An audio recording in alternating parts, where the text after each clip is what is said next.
told your friend you're not okay?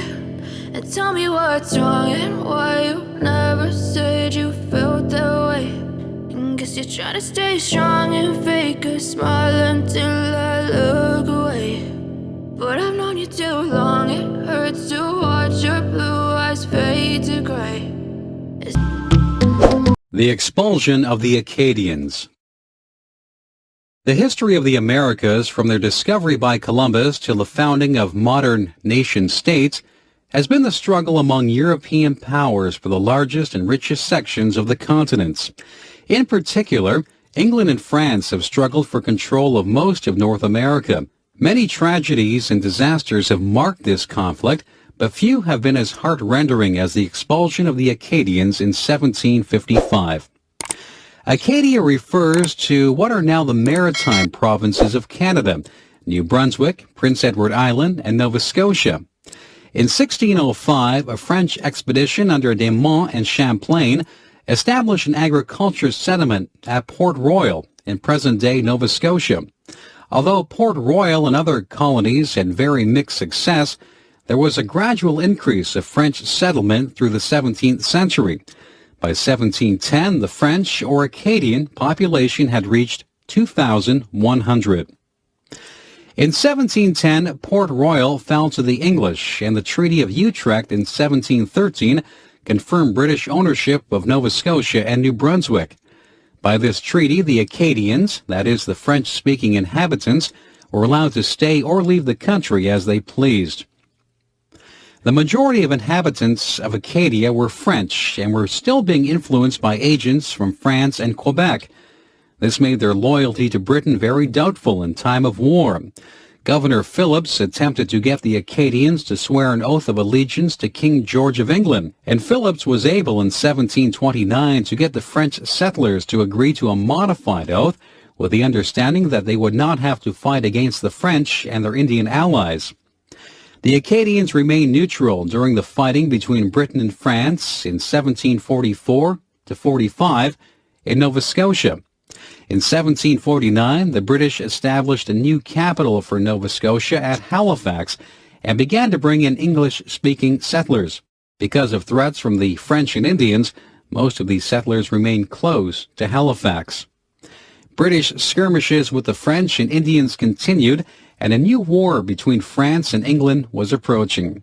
Governor Lawrence decided that it was time to settle the Acadian question. He ordered the Acadians either to take an unqualified oath of allegiance to England or to face expulsion from the colony. At that time, in 1755, there were troops and ships from New England in the area, and it seemed like an opportune time to round up the Acadians and ship them out. When the Acadians refused to take the oath which might oblige them to fight against France, the British rounded up 6,000 of the 8,000 Acadians, burned their homes, and shipped them away to British colonies of Virginia, the Carolinas, and as far away as the mouth of the Mississippi River. Several of the transport ships sank, drowning all on board, and the Acadians died from disease and hardship. Since the expulsion order did not come from London, it has been suggested that Governor Lawrence had personal reasons for the expulsion. He may have been greedy for the land and possessions confiscated from the Acadians. Others say there was the genuine fear for the English position in North America, and that Lawrence was only protecting the interests of the colony. Acadians still live in maritime Canada today. Almost 2,000 fled into the woods and eluded the roundup. Another 2,000 Acadians later returned from exile to take the oath of allegiance. Many stories were told of their sufferings. One tale relates how on the very day of his wedding, a bridegroom was seized by the British and transported from the colony. His bride wandered for many years through the American colonies trying to find him. At last, when she was old, she found him on his deathbed. The shock of finding him and his death soon caused her death. This is the story of Henry W. Longfellow's poem, Evangeline. The Florida Everglades. Southern Florida stretches south, dividing the Atlantic Ocean from the Gulf of Mexico. Stretching further south is the Florida Keys. These coral islands are the southernmost part of the United States. Since much of southern Florida is close to sea level, it's very swampy. The famous Everglades are wetlands where tall grass and bunches of trees grow. Part of these swamps has been drained for agricultural land. The soil is rich, and market gardening is an important activity. The Everglades that remain are too wet to be used for farming. The Everglades are a river of grass. The deeper water areas stay wet all year, but the shallower pools dry up in the dry season. Some of the water has been drained off for agricultural purposes, making the Everglades drier. Nonetheless, the best way to travel in this region is by airboats. These high boats can go through water and sail over clumps of grass. Besides the wet grasslands, southern Florida has smaller areas of tropical forest. These areas of hardwood trees are called hammocks, and they are rich in animal and plant life. Along much of the coast are mangrove trees, which provide important nesting grounds for wild birds. The Florida Keys stretch 200 miles from Miami southwest. These islands are tropical in climate. Fishing and tourism are important industries. Because of its subtropical nature, the animal and plant life of southern Florida differs from other parts of the United States. Characteristic animals are alligators and crocodiles. Alligators prefer fresh water and usually live inland, while crocodiles live in salt water along the coast. Both animals are considered dangerous. Alligator wrestling is considered a sport for the brave or foolhardy. Probably Florida is the most famous for its birds. At one time, many species were almost extinct. Their long feathers were used on women's hats. Now the law protects them. Florida has at least 6 species of herons, several egrets, wood storks, white ibises, and cormorants. Characteristic Florida birds are the purple gallinule, the aninga, the limpkin, flamingos, and roseate spoonbills. Many of these birds are notable for their size, coloring, and interesting habits. Notable animals include the key deer, a miniature form of the white-tailed deer. There are also panthers or cougars, bobcats, marsh rabbits, mangrove squirrels, round-tailed muskrats, and the manatee. Naturally, the Everglades are home to many reptiles. Snakes are common, both water snakes and land species. There are 4 poisonous varieties. Both land and sea turtles abound, and lizards are fairly common. Fishing is a major industry. Sports fishermen go to sea in search of trophies such as marlin, sailfish, and tarpon. Smaller fish are caught commercially. Freshwater sport fish include bass and gar. After many decades of work to protect the animals and plants of the Everglades, the region finally became a national park in 1947. It is the 3rd largest park in the USA and covers 1.5 million acres. Within the park live 300 kinds of birds, 30 kinds of mammals, 65 kinds of reptiles and amphibians, and nearly 1,000 species of flowering plants. Of course, it is a major tourist attraction. The Great Walls of China. The Great Wall of China is famous in North America, and many tourists would like to travel there. However, most North Americans don't know very much about Chinese history. That is changing now, as China is becoming an important subject for study in the West. The settled communities of China were targets for nomadic raids since earliest times. For much of its early history, China was not fully unified. However, Shi Huang, who died in 210 BC, united the whole country. Then he set about defending China from the northern nomads. It seems likely there have been defensive walls in the north before. However, Shi Huang had a wall constructed across the entire north of China. This defensive wall extended for almost 2,000 miles and had 25,000 towers. Such walls were very expensive to build. They also required huge numbers of men to construct them and later to defend them. Even so, the Great Wall did not stop nomadic invasions altogether. Not long after Shi Huang's death, a tribe called the Huns crossed the wall. The Emperor Hu Ti, who expanded Chinese power beyond the wall, defeated them. Centuries later, the Mongols to the north of China were united under Genghis Khan. The Mongols attacked China, and Kublai Khan, grandson of Genghis, became the first non-Chinese emperor of China in 1279. Eventually, the Chinese rebelled and overthrew their Mongol rulers. Nonetheless, the Mongols remained a threat. In 1449, they destroyed a Chinese army and captured the emperor. A new Great Wall was begun to keep the Mongols out. This is the wall which tourists visit today and which is pictured on Chinese stamps. Construction continued for 200 years. While some parts were built of packed earth, much of the wall was built of stone, brick, and rubble. This is why it took so long. Stones had to be quarried and bricks baked and carried to the site. Laborers, peasants, soldiers, and criminals were forced to work on the wall. Large and small forts and watchtowers carefully guarded the wall. Nearly 1 million soldiers were stationed along it. The Chinese defenders lit fires when the enemy was sighted. Plumes of smoke and cannon shots told that the enemy was advancing and how many there were. By 1644, the new wall was almost completed. That same year, however, an internal uprising overthrew the emperor. This revolt was partly caused by the high taxes demanded to pay for the wall. The emperor's men invited the nomadic Manchu tribe to come through the gates in the wall to help put down the revolt. The Manchus came, but they stayed and ruled China for several hundred years. Since the Manchus ruled both north and south of the wall, they did not care about maintaining it. Many parts fell into disrepair, and some completely disappeared. Today, the parts that remain are a major tourist attraction. The Great Wall of China is one of the wonders of the world, even if it really didn't succeed in its purpose of keeping the northern nomads out of China. The Internet. The first working computers in the 1950s and 1960s were large mainframe machines. In some ways, they were like large calculating machines. The U.S. government, the military, and businesses and institutions used them for specific tasks. For example, they might be used to handle the payroll. As more uses were found for computers, the need to transfer data from one computer to another became a concern. In 1969, the U.S. government sponsored a program to explore ways for computers to transfer data over telephone lines. The first Internet was created with 4 computers linked together.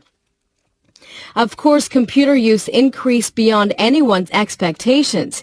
Standards were developed that describe how data was to be transferred between computers. A common language for commands and communications emerged. Operating programs such as MS-DOS, Unix, Macintosh, and Windows came into existence. The Internet quickly expanded beyond government and military uses. The PC became the standard form of computer. Private agencies acted as hosts for Internet usage. Around 1982, there were 213 hosts. By 1986, there were 2,300. Today, there are millions. The role of computers expanded so quickly that the USSR, which had discouraged computer use, found itself left behind by the USA. Part of the reason for the collapse of the Soviet Union in 1989 was that they had fallen too far behind the United States in high-tech areas to ever catch up. One of the most popular uses of the computer is electronic mail or email. You can send a letter by computer over the Internet to anywhere in the world in seconds or less, and it doesn't cost anything extra. Now data can be transferred great distances almost instantaneously. Another major Internet use is the World Wide Web. In the early days, all web pages were text only. In the 1990s, it became possible to make web pages interactive and multimedia. Interactive means that readers could click on items on the web page and get more information. They could also communicate directly with the web page owner. Multimedia means that web pages were no longer text only. They could also have graphics, film, video, and audio. This has helped to turn computers into popular entertainment. Nowadays, people spend hours every day surfing the net. However, there are some problems. For some people, computers are addictive. Many businesses are trying to control employees using the net during working hours. Since the Internet includes just about every kind of information, not all of it is good. You can find directions on how to become a criminal or a terrorist. There are scam artists who want to cheat you out of money. There are also aggressive pornography salesmen, not to mention people who want to kill your computer with viruses.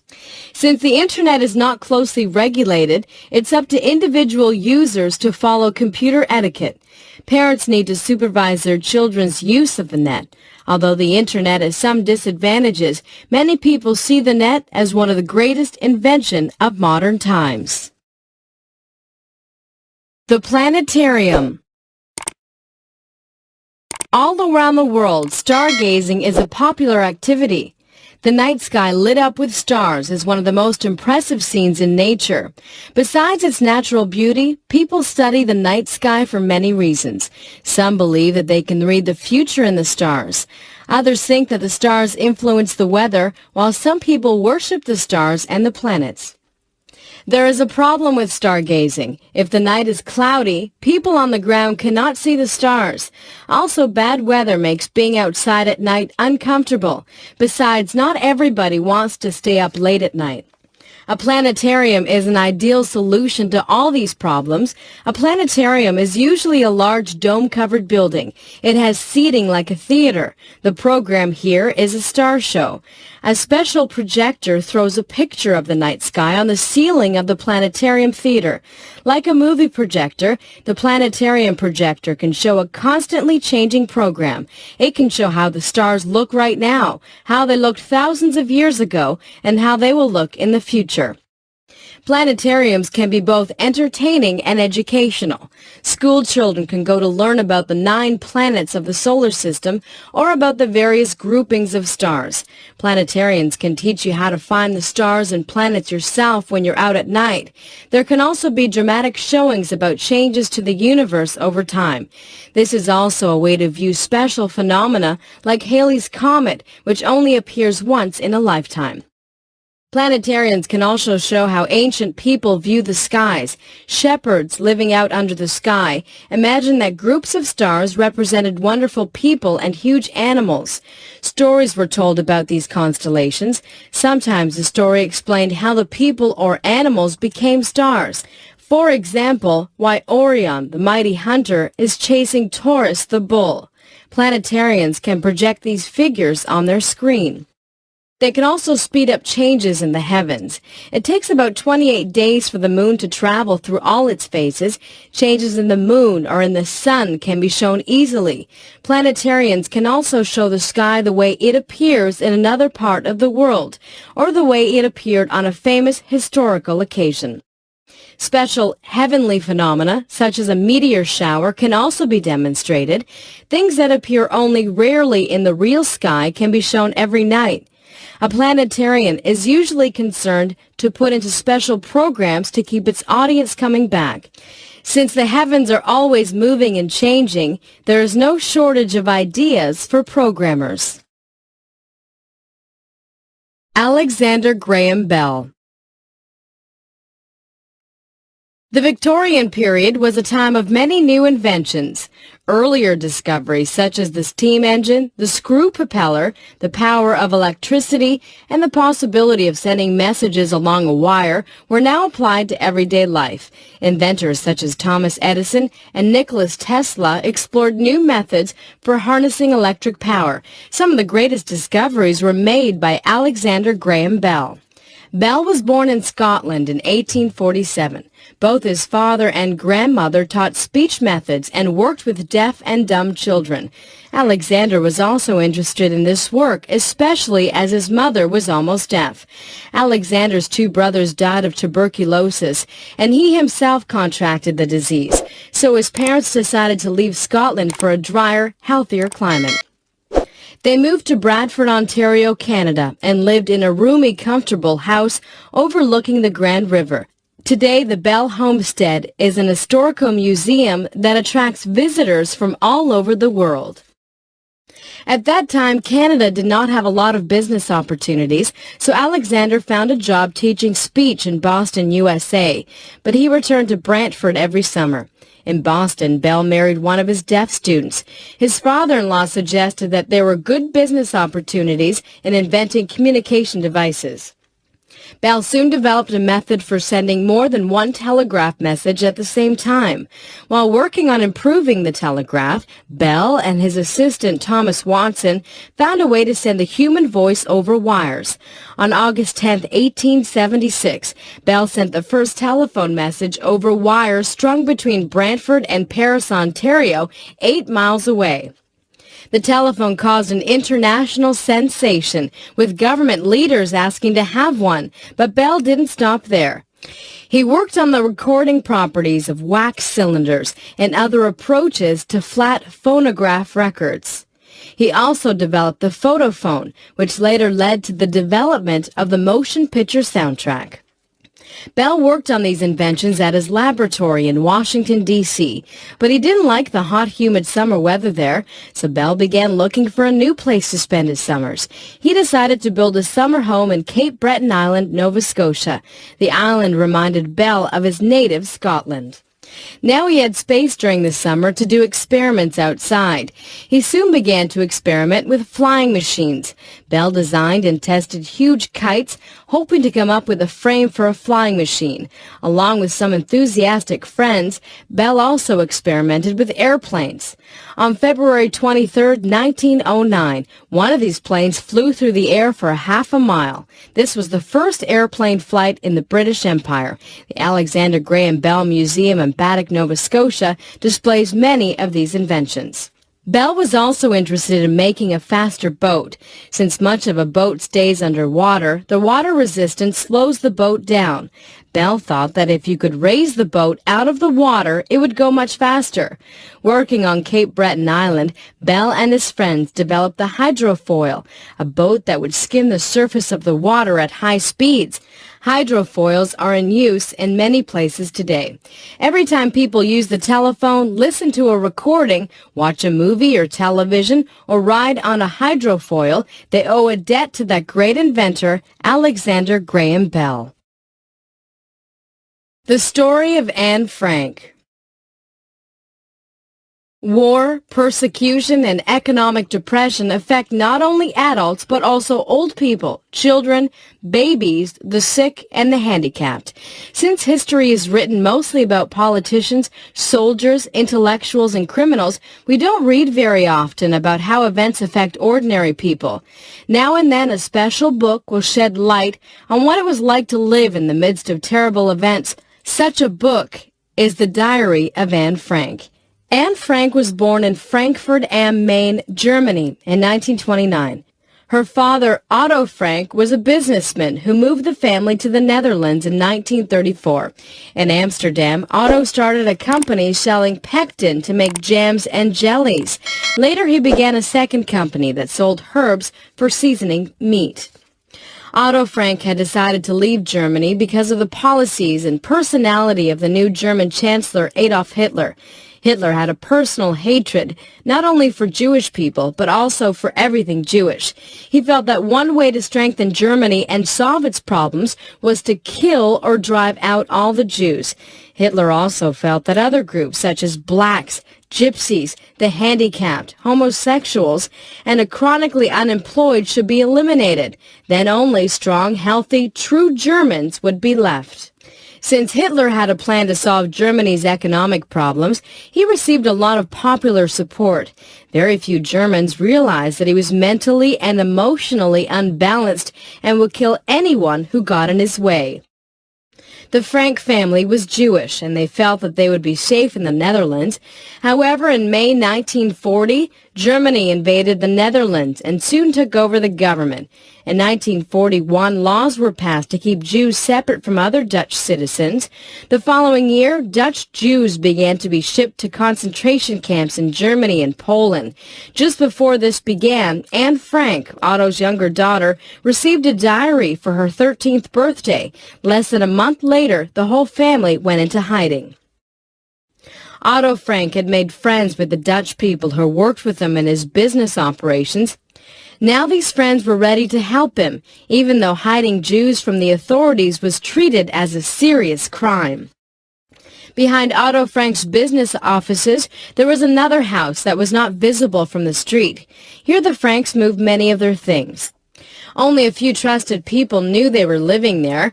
The Franks moved into these small rooms on July 6, 1942, and they lived there with another Jewish family, the Van Pels, until the police captured them on August 4, 1944.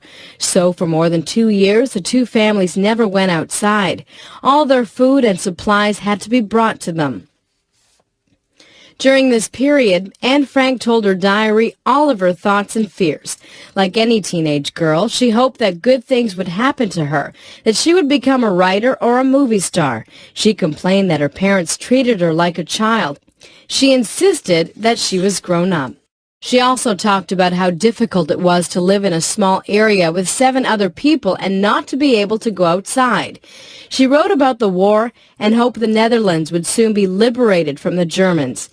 Anne sometimes envied her older sister Margot, who was so much more mature and who never got into trouble. She and Margot wrote letters to each other to pass the time, and even had a romance with Peter Van Pels, who was 17. Then all their fears came true. All the 8 Jews hiding in the house were arrested and eventually sent to Auschwitz death camp in Poland. Although the war was ending, it did not end soon enough for the Frank family. Only Otto Frank survived the war. One of their helpers, Miep Gies, saved Anne's diary and kept it. After the war, Otto Frank decided to publish it. Since 1947, more than 20 million copies had been sold in 55 languages. Anne's diary shows the terrible cost of hatred, persecution, and war better than any history. Charlotte Church. Many years ago, a German opera impresario was asked why so many of his leading ladies were physically unattractive. He replied, "The ones who look like horses sing like nightingales, and vice versa." Certainly a good voice doesn't always go with an attractive appearance, but in our day of media images, good looks seem very important. Charlotte Church recorded her first album when she was 12 years old. It was called Voice of an Angel. Everyone agreed that the little girl has a very big voice, and they were delighted that Charlotte not only sounded like an angel, she also looked like one. Her sweet schoolgirl appearance and winning smile are part of her success. Charlotte Church was born in Cardiff, Wales, in February 1986. Music and singing are very important in Welsh culture, and all of Charlotte's family were musical. Although Wales is part of Great Britain, the Welsh people are very proud of their own language, history, and heritage. Now that Wales has its own parliament in Cardiff, Welsh culture is promoted even more strongly. Charlotte sings some of her songs in the Welsh language. Charlotte began singing along with the radio as an infant, and by the age of 3, she could sing a number of popular songs. She began singing lessons when she was 9. Charlotte first appeared on television early in 1997. This led to a number of other TV and concert appearances. In 1998, she signed a contract with Sony to record 5 albums. Since Charlotte's first album appeared, she has spent a lot of time doing promotional tours. Since she's a schoolgirl, her 2 tutors travel along with her. Voice of an Angel was recorded in 5 days in Cardiff, Wales. All the songs were ones that Charlotte already knew and liked. These included Pie Jesus, The Lord's Prayer, Jerusalem, and Danny Boy. The album came out on November 9, 1998, and within a couple of weeks was number 4 on the popular music charts. She recorded her second album, Charlotte Church, in 1999. Traveling involves doing showcases for people in the music industry and the media. This is to encourage people to promote your music. Charlotte also appeared on various U.S. talk shows, including David Letterman and Jay Leno. She finds that she gets asked the same questions over and over again. Besides media celebrities, Charlotte has met many leading public figures.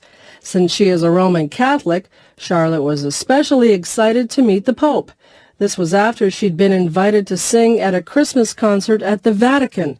She was also asked to sing at Prince Charles' 50th birthday party in 1998.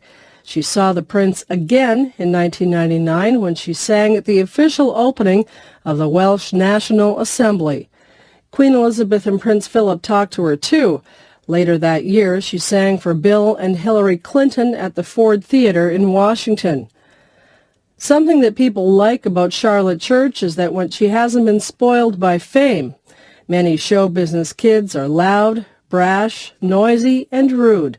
But when she is away from the stage, the young singer leads a normal life with her family and friends. Even when she is on TV, she comes across as an ordinary teenager, but a very nice one. Charlotte's voice always gets comments. It seems like such a big voice for a little girl.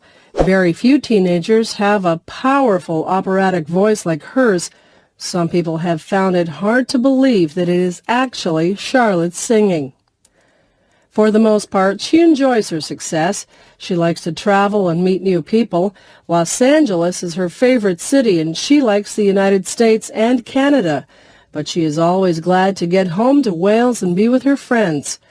At the moment, she goes to an all-girls school, so she doesn't see boys very often, but at age 15, an interest in boys is likely to become a factor in her life. Charlotte now has recorded 3 albums, and we can expect a 4th in 2001. She also has written an account of her life for all her fans. It is entitled Voice of an Angel, My Life So Far. Christmas holidays. In many ways, Christmas is the most important holiday in North America. It is the most important commercial festival. Most retail stores do half their annual business in the 6 weeks or so before Christmas. Christmas is an important holiday from work and school. Many workers take the whole week off between Christmas and New Year's Day. It is the biggest time of the year for parties, gift-giving, home decorations, and visiting. Many homeowners compete to see who can have the best display of lights. It is also an important time for the entertainment industry. Many Christmas movies, TV shows, recordings, concerts, and plays are produced every year for the Christmas season. It is also the time of year when the largest number of people attend church, because Christmas is a religious festival, too. It celebrates the birth of Jesus. How all these different things came together to become Christmas is a long story. Why, for example, is Jesus' birthday celebrated on December 25th? No one knows the exact day that Jesus was born, but Jesus was born during the Roman Empire, and for the Romans, December 25th was a very important day. The Romans had many gods and many religions. 2 religions, both of which had one main god, were the worship of the invincible sun and Mithras. These gods were both honored on December 25th. Because December 25th was just after the shortest day of the year, it was a natural time to worship the sun. December was also a time to celebrate the end of the agriculture year. The Romans held one of their main festivals, the Saturnalia, beginning on December 17th. That lasted for a week. The Romans also began the custom of celebrating New Year's Day on January 1st. So the last half of December and the beginning of January was a wonderful time for partying and games. The early Christians didn't know what day Jesus was born. At first they celebrated his birthday on January 6th. However, as most people in the Roman Empire were becoming Christians, it was decided to move the date to December 25th. The celebration lasted 12 days until January 6th and took the place of all other festivals. That way, people who were used to celebrating on December 25th would feel more comfortable. As different peoples became Christian, they brought their own customs to be part of Christmas. The people of Northern Europe used evergreen trees and mistletoe as symbols of spring and eternal life. The evergreen tree became the Christmas tree. The mistletoe is hung from the ceiling at Christmas for couples to kiss under. It was also in Northern Europe where the idea of Santa Claus, or Father Christmas, began. In Roman times, there was a man who became known as Saint Nicholas. He is said to have given gifts to the poor and provided dowries for poor girls who wouldn't otherwise be able to marry. The idea of the gift-giving saint became joined with the northern idea of spirit of Christmas festivities. It was a poem written in 1831 by the American writer Clement Moore, which popularized Santa Claus throughout the world. "'Twas the night before Christmas" told the story of how Santa visits every house in the world on Christmas Eve and brings toys for good girls and boys. Since that time, parents have secretly bought toys for their children at Christmas. When the children awake on Christmas Day, they find toys by the chimney or under the Christmas tree. They are told that Santa Claus and his reindeer brought them.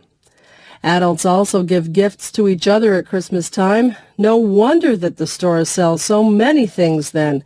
It is often said that Christmas is becoming too commercialized. In the rush to get everything ready, to buy the gifts, decorate the house and tree, give parties, visit family and friends, and attend special Christmas events, the original reason for celebrating is sometimes forgotten. Only when people go to church or sing Christmas carols or attend musical performances about Jesus' birth do they remember that Christmas is the birthday of Christ. Garage sales and yard sales. Every Saturday morning in our part of the world, except in winter, many people drive around the city looking for yard sales. Yard sales or garage sales often take place in the driveway of someone's home or perhaps the front lawn. The homeowners take out all the stuff they don't want and arrange it in front of their house. Usually they put a price tag on items. People driving by will stop to see if there's anything they want. Many people spend every Saturday morning shopping at yard sales. If they find that they have bought too many things, then they have a yard sale of their own. Some of the shoppers are dealers who buy things for resale. Sometimes they resell them at their own yard sales, but some dealers are professionals who run antique stores, used bookshops, flea markets, or used furniture and appliance stores. Usually, the dealers will try to get to the yard sale before anyone else. That way, they have the best selection. Often, they'll try to buy items for less than what the price tag says. The cheaper they can buy the item, the more profit they can make when they resell it. Their motto is, buy low, sell high. Sometimes a merchant will boast that he paid $1 for a glass or china cup at a yard sale and sold it for $100 at his store or on the internet.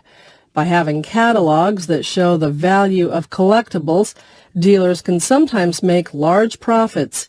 Now, however, many of the people having yard sales will try to check the value of the things they are selling first, so it is getting harder to get a real bargain. One reason for yard sales is that North Americans often live in big houses, which fill up with things. People may use the basement, the attic, the spare room, and the garage to store things that they aren't using. If they store things in their garage, all they have to do is open the garage door and have a garage sale. When children grow up and move away, the parents will often sell the children's old clothes, toys, and furniture. Another reason for yard sales is that there are a lot of things that people might like but don't want to pay full price for. For example, if someone likes to read novels, they may be happy to pay $1 for a book at a yard sale rather than $20 or $30 at a retail store. What sorts of things are sold at yard sales? Just about anything you might find in a house or yard. There are ornaments, china, home decorations, sports equipment, bicycles, games, dolls, toys, tables and chairs, lamps, appliances, books, records, paintings, clothes, record players, and much, much more. Some items are things that were popular a few years ago, but now have gone out of fashion. This might include many toys, books, and games that relate to an old television show that is no longer being shown. While a lot of older people go to yard sales, so do a lot of students. Students and young people may need cheap furniture for their apartment or a bicycle to get to school or work. They may not be able to pay full price. If you are lucky, you can find almost anything at a yard sale. The trick is to get there early. Most yard sales are advertised to start at 9 a.m., but dealers may arrive as early as 7:30 a.m. By 10 a.m., the busiest part is already over, although most yard sales go on into the afternoon. Yard sales tend to prove the common saying that one person's trash is another person's treasure. Helen Keller. What would it be like to be unable to see anything, hear anything, or say anything? Life for young Helen Keller was like that. She had an illness before she was 2 years old that had left her deaf, dumb, and blind. After that, it was difficult for her to communicate with anyone. She could only learn by feeling with her hands. This was very frustrating for Helen, her mother, and her father. Helen Keller grew up in Alabama, USA, during the 1880s and 1890s. At that time, people who had lost the use of their eyes, ears, and mouth often ended up in charitable institutions. Such a place would provide them with basic food and shelter until they died, or they could go out on the street with a beggar's bowl and ask strangers for money. Since Helen's parents were not poor, she did not have to do either of these things, but her parents knew they would have to do something to help her. One day, when she was 6 years old, Helen became frustrated that her mother was spending so much time with a new baby. Unable to express her anger, Helen tipped over the baby's crib, nearly injuring the baby. Her parents were horrified and decided to take the last chance open to them. They would try to find someone to teach Helen to communicate. A new school in Boston claimed to be able to teach children like Helen. The Kellers wrote a letter to the school in Boston asking for help. In March of 1887, a teacher, 20-year-old Anne Sullivan, arrived at the Kellers' home in Tuscumbia, Alabama. Anne Sullivan herself had a very difficult life. Her mother had died when she was 8. 2 years later, their father had abandoned Anne and their little brother Jimmy. Anne was nearly blind and her brother had a diseased hip. No one wanted the two handicapped children, so they were sent to a charitable institution. Jimmy died there. At age 14, Anne, who was not quite blind, was sent to a school for the blind in Boston. Since she had not had any schooling before, she had to start in grade 1. Then she had an operation that gave back some of her eyesight. Since Anne knew what it was like to be blind, she was a sympathetic teacher. Before Anne could teach Helen anything, she had to get her attention. Because Helen was so hard to communicate with, she was often left alone to do as she pleased. A few days after she arrived, Anne insisted that Helen learn to sit down at the table and eat breakfast properly. Anne told the Kellers to leave, and she spent all morning in the breakfast room with Helen. Finally, after a difficult struggle, she got the little girl to sit at the table and use a knife and fork. Since the Keller family did not like to be strict with Helen, Anne decided that she needed to be alone with her for a while. There was a little cottage away from the big house. The teacher and pupil moved there for some weeks. It was here that Anne taught Helen the manual alphabet. This was a system of sign language, but since Helen couldn't see, Anne had to make the signs in her hands so she could feel them. For a long time, Helen had no idea what the words she was learning meant. She learned words like box and cat, but hadn't learned that they referred to those objects. One day, Anne dragged Helen to a water pump and made the signs for water, while she pumped water over Helen's hands. Helen at last made the connection between the signs and the thing. Water was that cool, wet liquid stuff. Once Helen realized that the manual alphabet could be used to name things, she ran around naming everything. Before too long, she began to make sentences using the manual alphabet. She also learned to read and write using the square hand alphabet, which was made up of raised square letters. Before long, she was also using Braille and beginning to read books. Helen eventually learned to speak a little, although this was hard for her because she couldn't hear herself. She went on to school and then to Radcliffe College. She wrote articles and books, gave lectures, and worked tirelessly to help the blind. The little girl who couldn't communicate with anyone became, in time, a wonderful communicator. Trial by jury. If you are a citizen of Canada or the United States, it is very likely that you will be summoned at some time for jury duty. A letter will come in the mail telling you to report to a certain place at a given time. There are legal penalties for not attending because jury duty is considered every citizen's responsibility. Often, a large number of people, perhaps several hundred, will be summoned at one time. When you arrive, you will join a lineup of others who are registering for duty.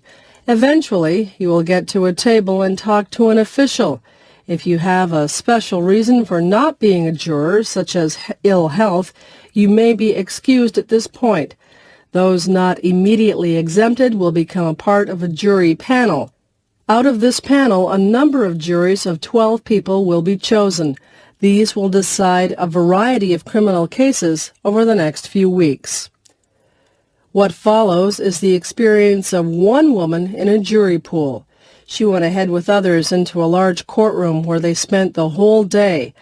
At the front of the courtroom were the judge and the lawyers for the prosecution and for the defense. One of the lawyers explained what the case was going to be about.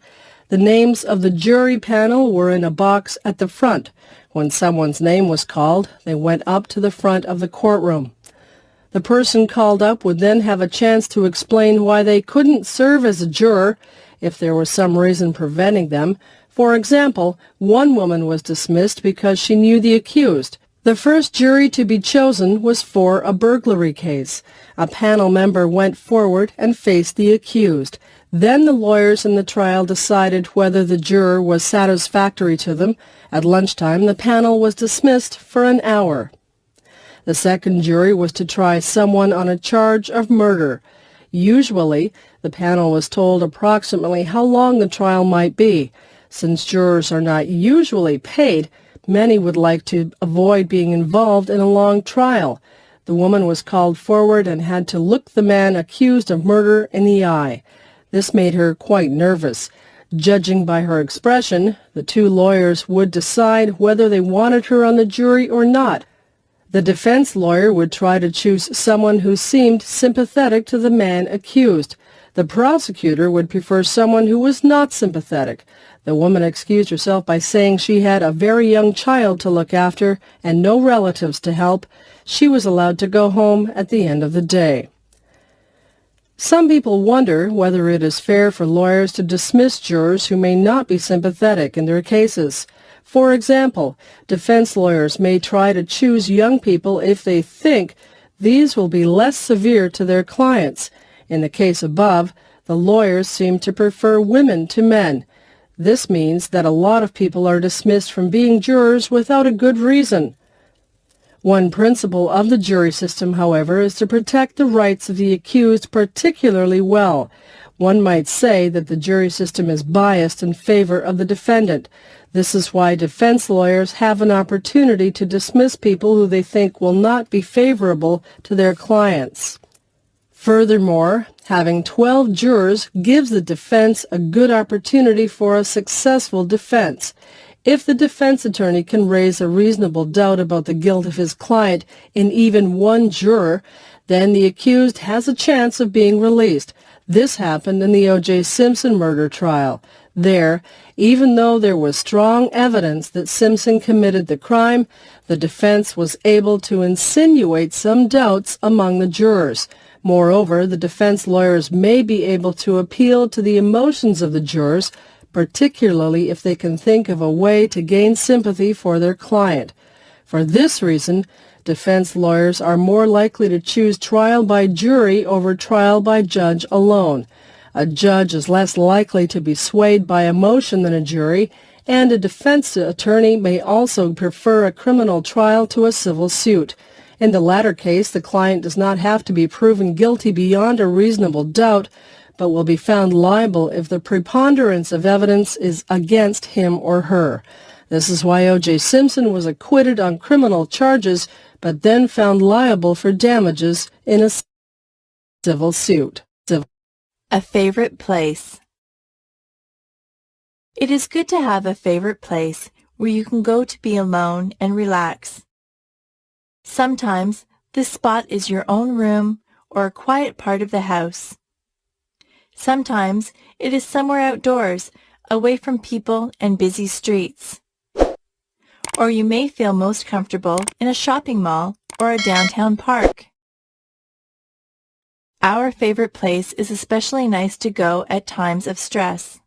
When work gets too hectic or we have trouble with other people, then our favorite place is a refuge from these difficulties. My special spot is very close to where I work. It is on a busy university campus. At one end of the university, hidden among several buildings, there is a pond.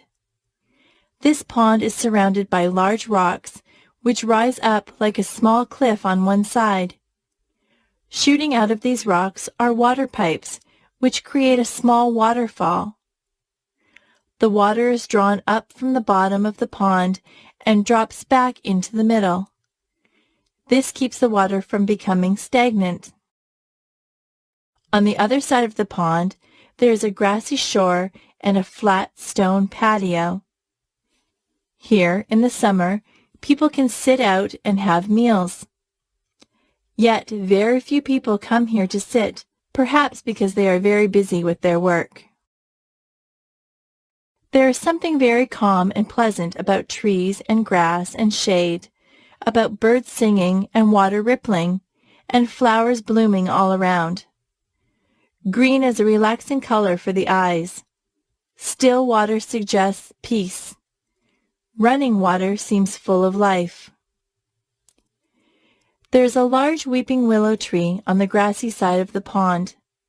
Its branches touch the water and shade much of the pond. Rushes grow in the shallow water. The pond is only about 3 feet deep. In the summer, there are beautiful water lilies in bloom over much of the pond. Sometimes I have counted over 30 blooms, and some flowers are over 5 inches wide. Goldfish and minnows are the pond's chief inhabitants, but there are also crayfish and other animals. At different times there have been a turtle, a water snake, and a family of ducks. Behind the pond is a large glassy wall which reflects the entire scene. One can also go inside and view the pond, even on rainy or snowy days. There are several gardens close to the pond. One of the gardeners told me that he could turn the waterfall off and on. Usually on the weekends it is turned off, but if there is a special event, the waterfall is left on. Behind the glassy wall is a cafeteria. Here, visitors to the university are sometimes taken for meals. The students do not use it. In the winter, the pond freezes over. Sometimes, if the winter is very cold, the pond freezes right down to the bottom. Then, most of the goldfish and minnows die.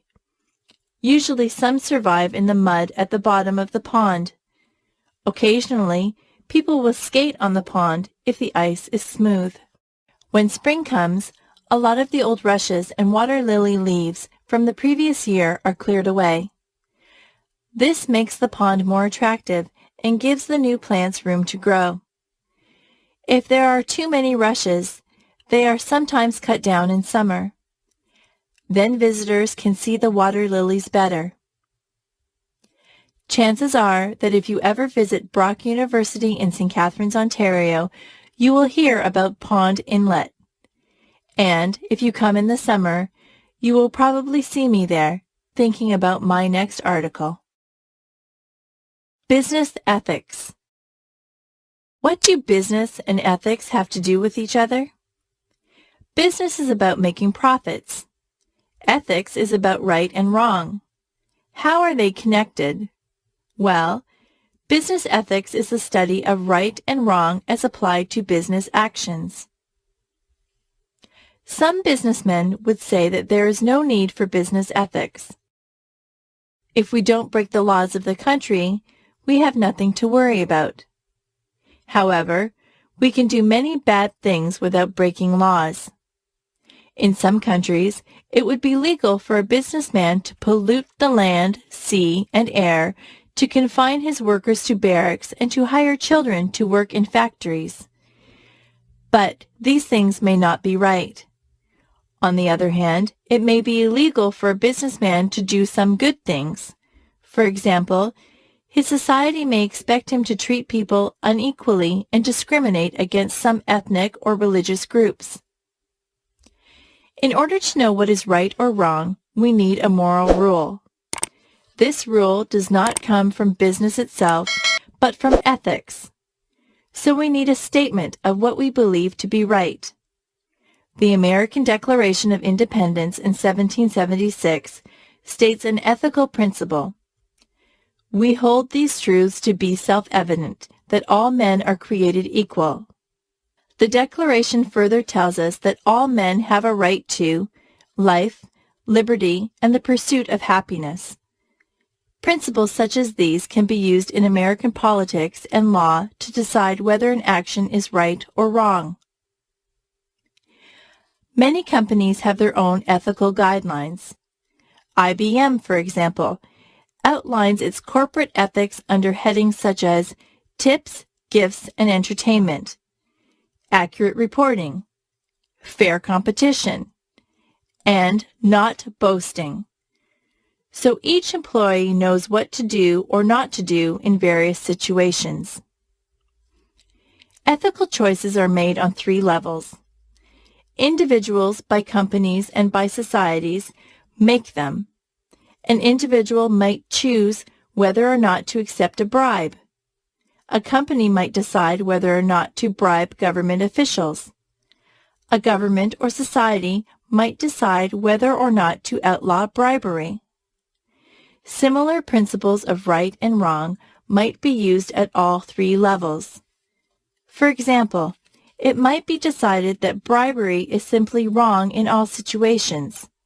On the other hand, it might be decided to view the situation case by case. In other words, there is a strong ethical stand and a more tentative ethical stand. The strong ethical stand applies when you have a basic moral principle and apply it to all situations. For example, you might believe that it was always wrong to let workers handle hazardous substances without any protection. The weaker stand would consider whether it is legal to do so. If it is legal to let workers handle dangerous materials, and this conforms to social expectations, then the weak ethical stand would say, no problem. As long as the law is not broken and no one strenuously objects, then everything is okay. However, in ethics, there is a principle called the moral minimum. This principle means that you should never harm another person knowingly. The only exception would be to protect some other people or yourself. So business ethics would say that the businessman who exposes his workers to hazardous chemicals is wrong. He is not practicing the moral minimum. Colonial Williamsburg. Travelers in the desert or the jungle sometimes see the remains of old cities. These cities were once large and prosperous, but something has changed. Perhaps the climate got drier or wetter. Perhaps the trade routes, which had brought merchants to the city, now went elsewhere. Perhaps enemies destroyed them. Or perhaps disease or famine drove the people away. Other cities which were once important have become less so in time. Jamestown, Virginia, the first English colony in America, is now only an historic site. It began as the capital of Virginia, but when fire destroyed the government buildings in 1699, the capital was moved to nearby Williamsburg. Williamsburg was an important town for many years. The British governors lived there, and two of them worked on the plans for the town and its buildings. The College of William and Mary was established there in the 1690s, the second oldest college in America.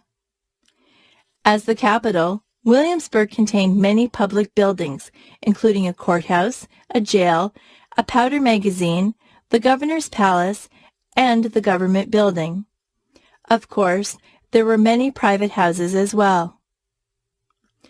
From 1699 until 1780, Williamsburg was the capital of Virginia. Many people came there for government and legal business. It was also a social center with dances, fairs, horse races, and auctions. The governor and his wife provided expensive dinners and entertainment for their guests. Most of the important people in Virginia owned tobacco plantations. In 1612, John Rolfe had first raised tobacco to sell to England. Soon, tobacco farming was Virginia's most important business. Most planters were able to build large houses and buy slaves to do their work. One plantation owner is said to have owned 300,000 acres of land and 1,000 black slaves, as well as having large amounts of money. The planters were the leaders of this colonial society, and they resented British interference in their local government. When England imposed taxes on the American colonists in 1765, it was a Virginian, Patrick Henry, who spoke against them. His words, "Give me liberty or give me death," helped to inspire the American Revolution. As complaints about British rule increased, it was Virginians who led the rebels. George Washington became commander of the Revolutionary Army, and Thomas Jefferson drafted the Declaration of Independence in 1776. In 1780, the capital of Virginia was moved to Richmond. Williamsburg was now simply a small college town of local importance. Not much changed in Williamsburg for many years. In the 20th century, the Reverend Dr. Goodwin, who was the priest at the Williamsburg Church, had the idea of restoring Williamsburg to the way it appeared in colonial days. Goodwin approached John D. Rockefeller, Jr. with his idea, and Rockefeller agreed to finance this project. Beginning in 1926, the old buildings of Williamsburg were restored to their original form. First were the college buildings, then the Raleigh Tavern, the government building, the governor's palace, and so on. Buildings that had been destroyed over time were reconstructed from plans and descriptions. Soon the restored buildings were open to the public. Guides, dressed in 18th century costumes, show visitors through the buildings and gardens. Visitors can also travel to nearby tobacco plantations. Now, tourists who pay admission to visit this wonderful historic town finance much of the work of restoration and conservation.